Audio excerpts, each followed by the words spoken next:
Hey everybody, welcome to Muse. It is Santa Barbara International Film Festival time, and we got this great documentary that you have to see because it's just so much about what's going on right now, especially with not only with like so many people are so focused on one thing, and there's so many things going on. The name of this documentary is Sextortion: The Hidden Pandemic. We have director Maria Peak and Stephen Peak. Where like this is a topic that's been going on for years, and you delve into it in a way that I haven't seen anybody delve into it.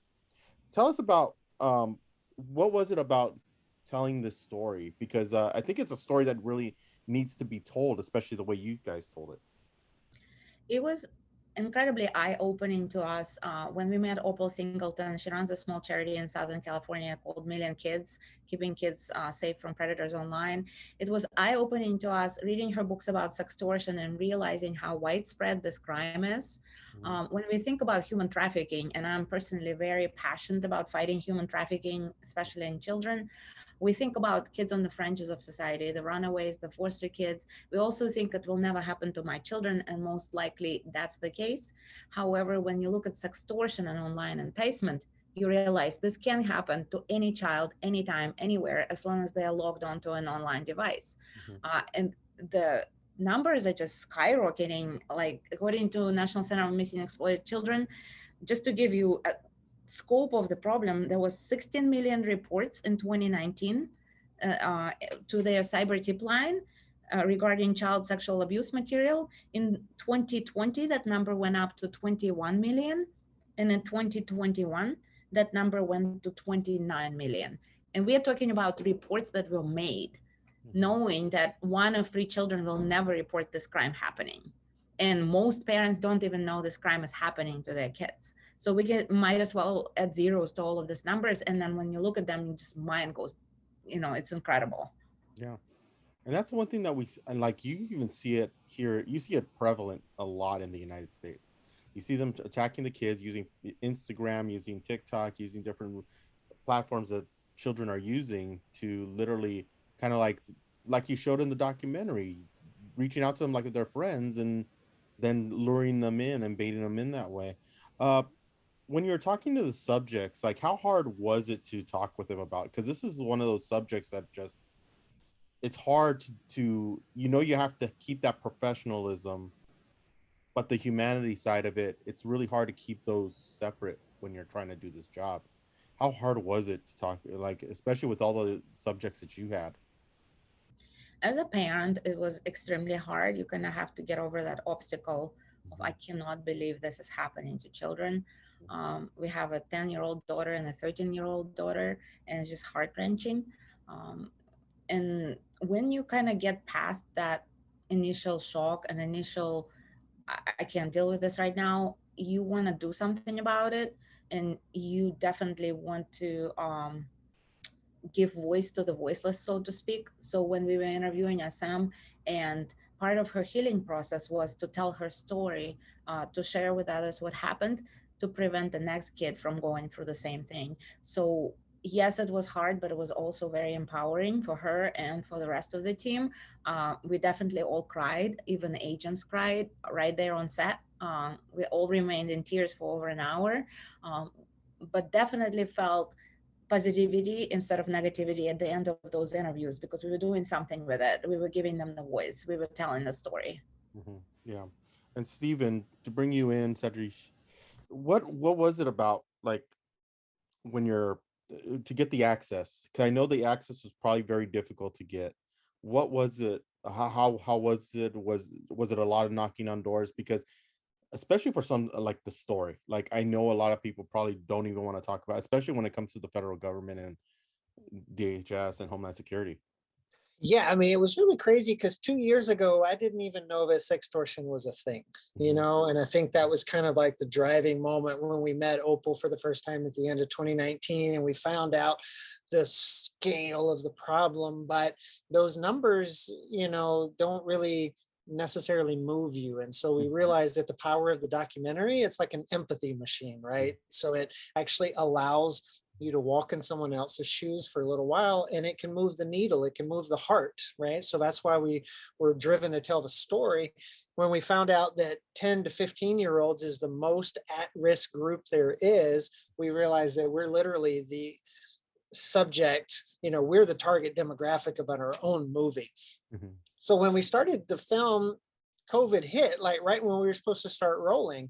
We were going to be following an anti-human trafficking task force in Southern California.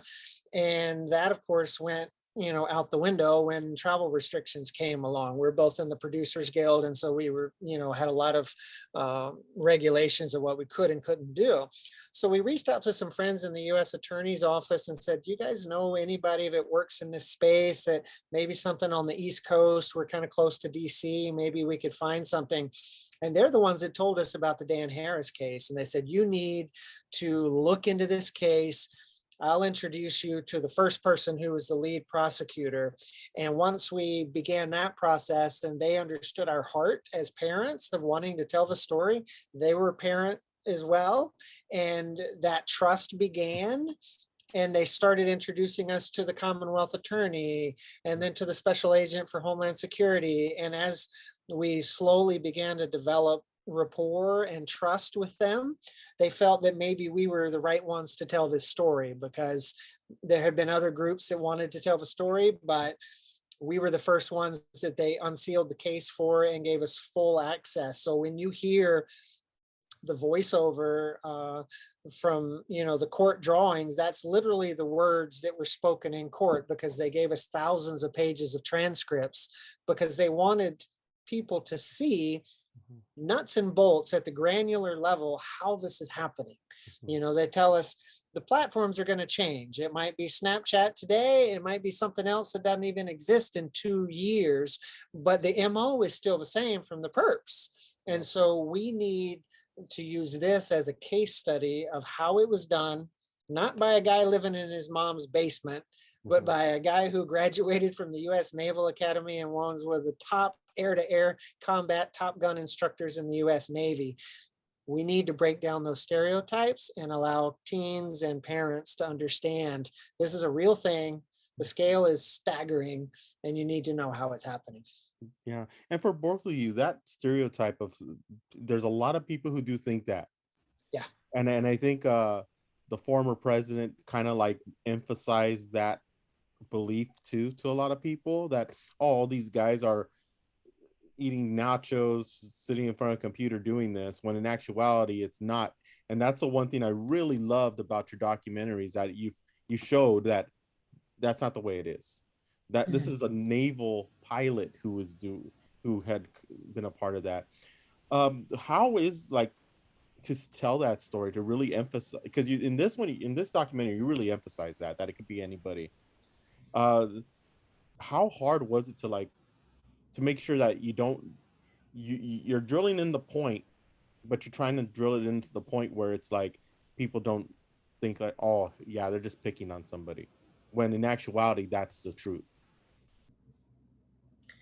Definitely wanted to be true to the case and what really happened in the case. The case reads like a thriller. It is a thriller. It's very bizarre. It has twists and turns, and sometimes you feel like you're watching a true crime documentary. And we wanted people to have that right to understand how this unfolds in real life. Because most of these perpetrators do have hundreds of victims. They don't only have one or two. It's a crime that is addictive in nature to the perpetrators themselves. They kind of trying to up the ante all the time. So they never stop after one or two victims. And they usually don't caught on the first victim or the second victim. They get caught way later.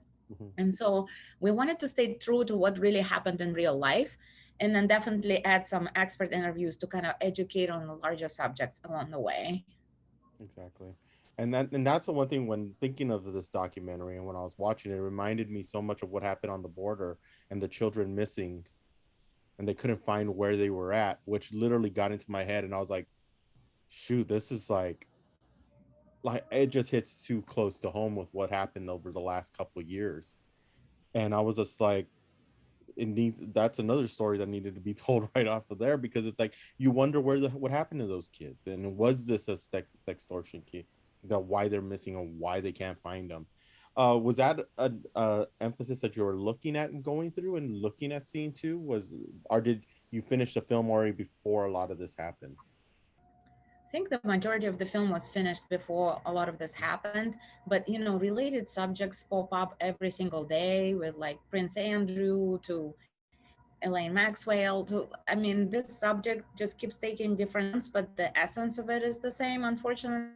So we want to bring it to light and have people talking about it. Yeah.